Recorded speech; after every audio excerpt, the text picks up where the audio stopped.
Dhe transformimi nga një bujqësi e vogël, familjare, me ferma, me parcela të shpërndara, shumë të vogla, me 36% dritan e fermave plektoriale janë me 1 deri në 5 lop. Kjo nuk mund të quhet ndërmarrje.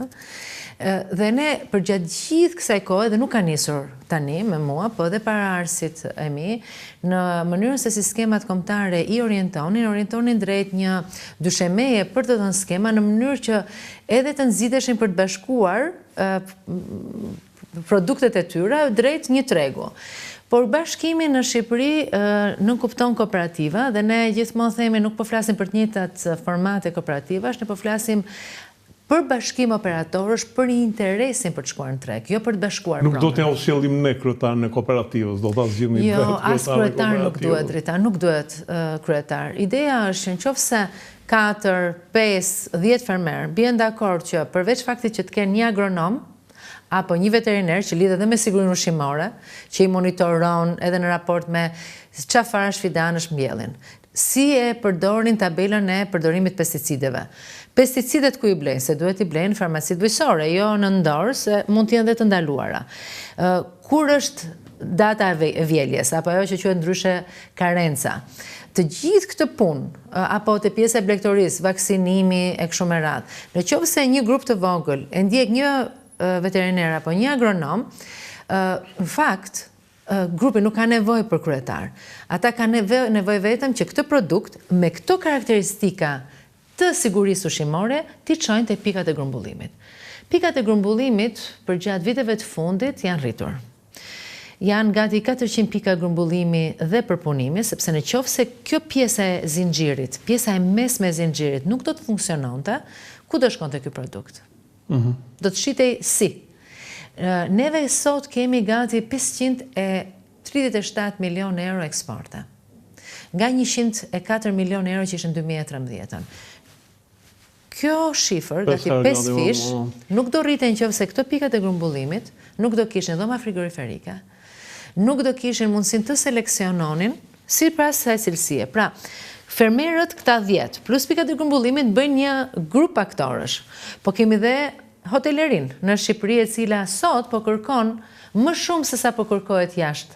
Ne kemi një statistikë që presioni i turistëve që po vinë në Shqipëri është për të prodhuar 1.5 herë më shumë se sa për eksport. Pra, në qoftë se jemi te 537 plus 700, ne sot jemi e kemi të kaluar 1 miliardin. Dhe e rëndësishme është që ne të konsumojmë produkte cilësore, siç e thash, por mbi të gjitha edhe të zvendësojmë pjesën e produkteve të importit që vinë me çmim më të ulët. Por nuk e bëjmë dot me 1 dynym, as me 2 dynym, as me 1 hektar. Sepse shumë nga këto produkte vinë më lirë nga importi dhe ti je sot në një ekonomi të hapur që nuk e pengon dot një mall hungarez, qumshti i lopës për shembull, të hyjë këtu dhe të konkurrojë sepse mund të jetë më i lirë. Për këtë ka një nevojë të shtuar dhe për të rritur subvencionet. Po subvencionet duhet të jenë zgjuara.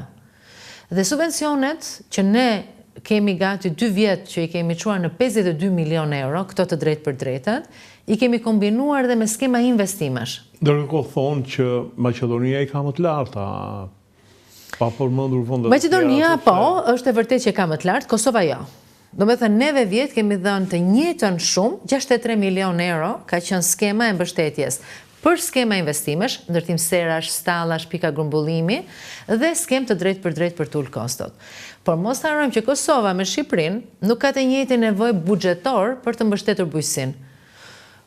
Unë, si ministre bujqësie, shoh që buxheti më i madh është tek mbështetja për digat, rast emergjence, sepse ne kemi një ulësirë që është e kërcënuar në mënyrë të vazhdueshme nga prurja e lumenjve, kemi kanale ujitje kullimi, kemi hidrovor që i kemi trashëguar nga koha e Enver Hoxhës, koha para 90-s, në vitet 60-70 janë bërë akoma pompa gazi dhe hidrovorët më të fundit janë zvendësuar pompat e gazit me pompat e reja, të cilat krijojnë një farë sigurie për punonjësit.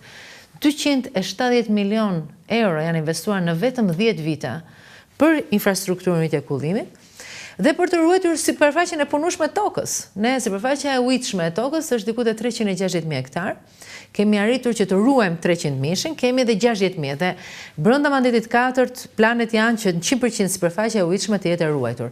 Se pastaj të duhet ta mbjellësh, po ta ruash një herë. Pra, është një përmbledhje e shumë nevojave që ka Shqipëria me gjithë situatën gjeografike.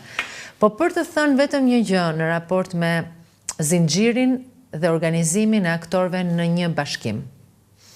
Ne nuk ja dalim dot të bëjmë një ekonomi të rëndësishme bujqësore, duke qenë të vegjël dhe të pamodernizuar. Nuk hyn dot. Jam shumë dakord me ju. As investimet dhe inovacion. Po si do t'i bëhet, sepse mendoj që gjithë kjo vjen nga problemi i ndarjes së tokës. Jo. Nga 7.500 jo, sepse në rastin... Po janë toka 200 metra këtu, 1.000 metra atje, 300 metra... Sepse Dritan, në qoftë se interesi për të punuar tokën... Do me thënë, edhe një person nuk është se gjithë tokën e ka në një vend. Është e vërtet. Po pse duhet të ngelemi ne te ngastrat për të punuar tokën, duhet jetë interesi a ke treg për ta shit produktin? Unë jam ekonomiste. Unë nuk e nis nga fakti ç'a do mbjell, po kush ma blen produktin. Sot ka treg, sepse ju thash pak më parë, unë kam gjithë presionin e hoteleri turizmit, që më kërkon 1.5 herë më shumë ushqim se sa eksporti. Kam eksportin, kam Italin, që më thot, më sill gjithë vajin e ullirit. Sepse u ra një sëmundje, në Pulja, erdhën, në 2022 ne eksportonim 60 litra vaj. Në 2023 5.200 ton. Dhe teknikët e Ministrisë Bujqësisë, në takimet që kam pasur, më thanë, ke më vaj, se mund ta marrim gjithë. Po vajin që i quam ne ishte o i ruajtur në bidona, ose nuk kishte kaluar atë fazën e ruajtjes, dhe ata nuk e morën, sepse kanë ato testet e tyre. Pra, nëse ne sot prodhojmë cilësisht dhe prodhojmë në masë, tregu sot ekziston si në nivelin e brendshëm dhe të jashtëm. Ne duhet vetëm të kalojmë problemin dhe limitimin ton, që nuk lidhet me sipërfaqen në raport me pronësinë e tokës, por lidhet me fragmentizimin e tokës që ne fragmentizojmë duke mos bashkëpunuar si për të pasur një agronom, për të pasur një pikë grumbullimi, për të pasur një hotel, dhe kjo në botë njihet si zinxhir vlere. Kur kam punuar për fondin e garancisë të Bergit, kam lexuar pa fund atëherë se çfarë do thot zinxhir vlere. Në anglisht ka dhe një terminologji, nëse ma lejon, contract farming. Dhe kush është në këtë teknologjinë e bujqësisë e di që contract farming është një zinxhir vlere që lidh 10.000 fermer me 5 apo 50 pika grumbullimi dhe me një 20 dhe 50 hoteleri. Kjo mund të jetë një kontratë e tërë. Ne sot ende nuk kemi kontrata dhe këtu nuk lidhet të kush e ka që punon tokën. Rëndësi ka që aty ku mund të mbillet bostani, patatja, apo një produkt tjetër, sikurse toka e përcakton, të gjithë, pavarësisht se kush është, për pjesën që i takon, me letra, pa letra, ata mund të mbjellin për sa kohë kanë mundësinë e pikës grumbullimit apo të hotelerisë për ta shitur.